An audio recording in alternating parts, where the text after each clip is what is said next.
जय हिंद मित्रों, नमस्कार, जय भवानी। और आज जो मेरा विषय है वो है बीजेपी से नफरत। मुझे बीजेपी से नफरत है और बीजेपी से नफरत क्यों है वो मैं आपको आने वाले शब्दों में बताऊंगा। और मुझे प्यार हो गया है इन सारी पार्टियों से, जैसे इंडियन नेशनल कांग्रेस है, समाजवादी पार्टी है, बहुजन समाज पार्टी है, आम आदमी पार्टी है, या इसकी अपनी ममता केजरीवाल जो है ये इसकी पार्टी है। तो इन सब से मुझे प्यार हो गया। अब इनसे प्यार क्यों हो गया, आप देख रहे होंगे कि बीजेपी जो है ये एक सांप्रदायिक पार्टी है।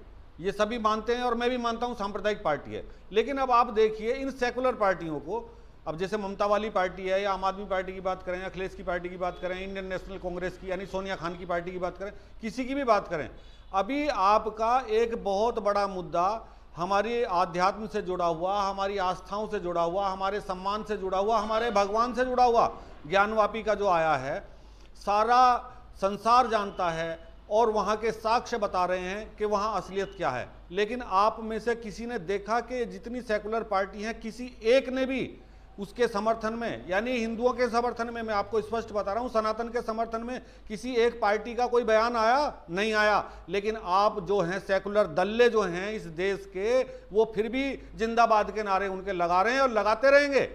क्योंकि कुछ जयचंद जो हैं पहले भी थे, आज भी हैं, वो बाज नहीं आने वाले हैं। अभी देखिए, कल मैं उसकी मुल्ला अखिलेश की बात सुन रहा था, उसने पता है क्या बयान दिया है? उसने बयान दिया है कि इनका तो सनातनियों का ये है कि कहीं भी 4 ईंट रख दें, एक लाल झंडा गाड़ दें, वहीं मंदिर हो जाता है। मतलब उसको देखिए, उस मुल्ले को, उस दोगले को, उस दल्ले को, जो सत्ता का दलाल है, वो स्पष्ट रूप से आपको कह रहा है, सनातनियों को गाली दे रहा है कि कुत्तो, तुम्हारी औकात यह है कि तुम जहां 4 ईंट रख दोगे, जहां अपना लाल झंडा गाड़ दोगे, वहीं तुम्हारा मंदिर है। इसका मतलब यह है कि आप जो हैं उस ज्ञानवापी को गलत तरीके से अपना बता रहे हैं। उस शिवलिंग पे कोई ध्यान नहीं, उस दल्ले का, उस कुत्ते का उस शिवलिंग पे कोई बयान नहीं है। कारण क्या है कि वोट चाहिए मुसलमानों की, और उसे वोट चाहिए भी मुसलमानों की, और मुसलमानों की वोट से, अब आप देखो, चुनाव की बात है, चुनाव पे मैं जाना नहीं चाहता, लेकिन एक बात आपको बता देना चाहता हूं कि हमारे उत्तर प्रदेश में भी चुनाव हुए, 67 से 70 सीटों पे जहां स्पष्ट रूप से मुसलमानों की वोटों से एमएलए बनने थे, वो 70 की 70 सीटें वो अखिलेश के खाते में गई हैं, स्पष्ट रूप से बिल्कुल उसके खाते में गई है। तो भाई वो मुसलमानों की तरफदारी करेगा ही। लेकिन यही दल्ला अभी चुनाव से पहले फिर तिलक लगा के क्यों घूम रहा था, लाल कपड़े क्यों पहन रहा था, मालाएं क्यों डाल के घूम रहा था, मंदिर मंदिर क्यों जा रहा था? तो इनको जो है, दल्लों को जब वोट चाहिए तब ये खड़े हैं आपके साथ, सनातनियों के साथ, और जब इनको वोट नहीं मिलती हैं या वोट की जरूरत नहीं है तब ये खड़े हैं अल्लाह के साथ। बिल्कुल स्पष्ट मत है। अब मैं आपसे कह रहा था कि जो बीजेपी है, मुझे नफरत है उससे। क्यों नफरत है बताऊंगा अभी, लेकिन एक और बात आपको बताना चाहता हूं। ये सब्जेक्ट मेरा इसलिए मैं आपको याद दिला रहा हूं कि आप भूल मत जाना, बीजेपी से नफरत है क्यों है वो मैं बताऊंगा। वीडियो को अंत तक देखना, वीडियो के अंत में आपको बताऊंगा मुझे क्यों नफरत है इस बीजेपी से। अभी बात अखिलेश की कर रहे थे, मौलाना की, तो मैं अभी उसी के बारे में बताता हूं कि आप देखिए, आप किसी रेलवे स्टेशन पे जाएं, रेलवे लाइन के बीच में जाएं, किसी बस अड्डे पे जाएं, किसी मंदिर के किनारे जाएं, मतलब हर जगह आपको जो है पीर गड़े हुए मिल जाएंगे। भाई एक बात बताओ स्पष्ट रूप से, कोई मौलाना, कोई मुल्ला, कोई भी हो, मैं सबसे कहना चाहता हूं, कोई राजनेता हो, नेता हो, चाहे सेकुलर नेता हो, भाई ये पीर जो हैं ये सड़कों पे ही मरे क्या सब? ये सड़कों पे ही क्यों गड़े मिलते हैं, रेलवे लाइनों के बीच में ही क्यों गड़े मिलते हैं? भाई जब दुनिया भर के कब्रिस्तान हमारे देश में थे, जहां जहां भी हैं, ये जिन देशों में भी हैं, सब जगह कब्रिस्तान है, लेकिन हिंदुस्तान में इन्हें मरने के लिए सड़कें ही मिली थी क्या? ये एक्सीडेंट में ही मरे थे क्या सारे लोग? रेल से कट के ही मरे थे क्या सारे जो पीर बन गए? अच्छा, जो भी कटा मरा सड़क के एक्सीडेंट में, क्या वही पीर बन गया? क्या है क्या ये पीर? चाहे जहां गाड़ दो। अभी साला देखो, वहां आजादपुर में जो है सड़क पे, फ्लाईओवर पे ही पीर।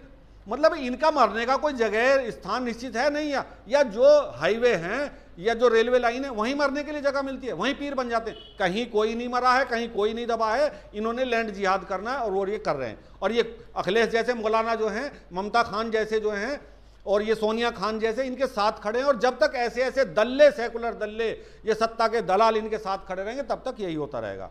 लेकिन इसके अलावा भी सनातनी वीरों की कमी नहीं है। देखिए आप हरिशंकर जी को देखिए, हरिशंकर जैन जी की बात कर रहा हूं, उनके सुपुत्र को देखिए, विष्णु जैन जी को देखिए, विष्णु शंकर जैन। वैसे तो उनके नाम में ही हरि, शंकर, विष्णु सारे भगवानों के नाम हैं, लेकिन उनके नाम के साथ साथ यथा नाम तथा रूप ऐसा ही उनका रूप भी है। उन्होंने सुप्रीम कोर्ट में अयोध्या की लड़ाई लड़ी, पिता पुत्र हैं दोनों, हरिशंकर जी और विष्णु जी। उन्होंने अयोध्या की लड़ाई लड़ी, अभी वो काशी की लड़ाई लड़ रहे हैं, अभी वो मथुरा की लड़ाई लड़ रहे हैं। ऐसे ऐसे वीर पुरुष, ऐसे ऐसे सनातनी जो अपना तन मन धन सब कुछ अर्पण कर रहे हैं, ऐसे लोग भी हैं। इसी के साथ साथ एक बात और आपको बताना चाहूंगा, अभी हमारी मातृशक्ति, हमारी बहनें माताएं जो भी वो रिश्ते में हमारी लगती होंगी, वो 4 वीरांगनाएं आपने देखी होगी, उन्होंने भी वहां उसमें अर्जी लगाई हुई थी हाई कोर्ट में, इसी के लिए, ज्ञानवापी के लिए और अपने उस मंदिर के लिए, शिव जी के लिए और अपने उनके गणेश जी के लिए, जो भी देवी देवता वहां हैं। लेकिन मेन मुद्दा था शिव जी को लेकर, शिवलिंग को लेकर, क्योंकि नंदी जी का मुख जो था, वो सारी बात आपके सामने, इसलिए मैं उस विस्तार में नहीं जाना चाहता कि नंदी जी का मुख था उधर, लेकिन मुद्दा जो है वो ज्ञानवापी के उसको लेके था, शिवलिंग को लेके, जिसको इन कुत्तों ने, इन दल्लों ने जो उसमें वो बना दिया, थूकने का स्थान बना दिया जिसे। तो कहने का मतलब मेरा ये है, मैं ये कहना चाहता हूं कि अभी वीरों की भी कमी नहीं है सनातन में। तो ऐसी ऐसी माताएं बहनें हमारी मातृशक्ति भी हैं जो दुर्गा का रूप धर के वहां आ रही हैं, काली का रूप धर के वहां आ रही हैं।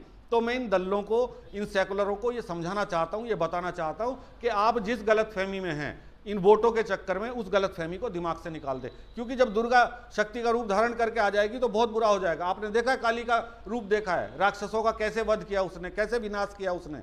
दूसरी बात मैं कहना चाहता हूं कि आप लोग जो हैं जिस स्तर से इस मामले को लेकर चल रहे हैं, ये मामला उससे बहुत ज्यादा ऊपर का स्तर का, क्योंकि अब ये मान सम्मान का, अब ये प्रतिष्ठा का प्रश्न बन गया। अब ये केवल ज्ञानवापी का मामला नहीं है, अब ये उन 3.5 लाख मंदिरों का मामला बन गया है जो इस देश में तोड़े गए हैं, जहां जबरदस्ती मस्जिदें घुसेड़ी गई हैं। अब बात करता हूं मैं बीजेपी की। मैं आपको कह रहा था, मैं आपको अंत में बताऊंगा कि बीजेपी से मुझे नफरत है। और मुझे बीजेपी से नफरत क्यों है?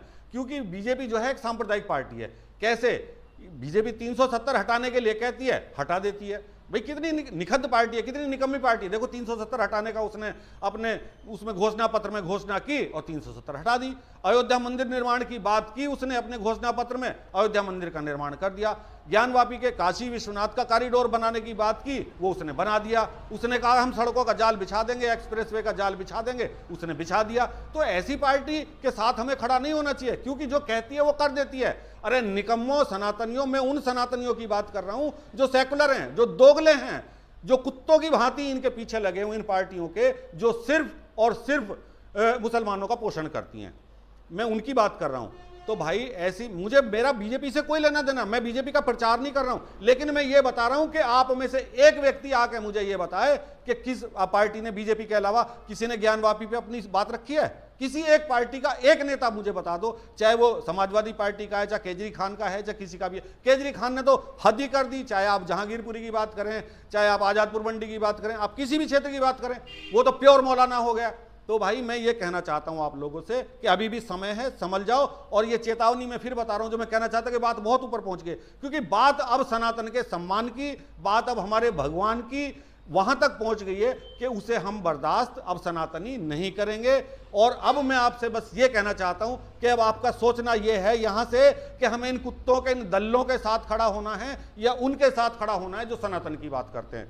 तो ये चेतावनी है मेरी, और उनको लिए विशेष रूप से चेतावनी है कि जो ये धराशायी कर देने की बात, मार देने की, काट देने की बात करते हैं हर रोज, अब उनको संभलना होगा। और अगर नहीं संभले तो हम संभाल देंगे।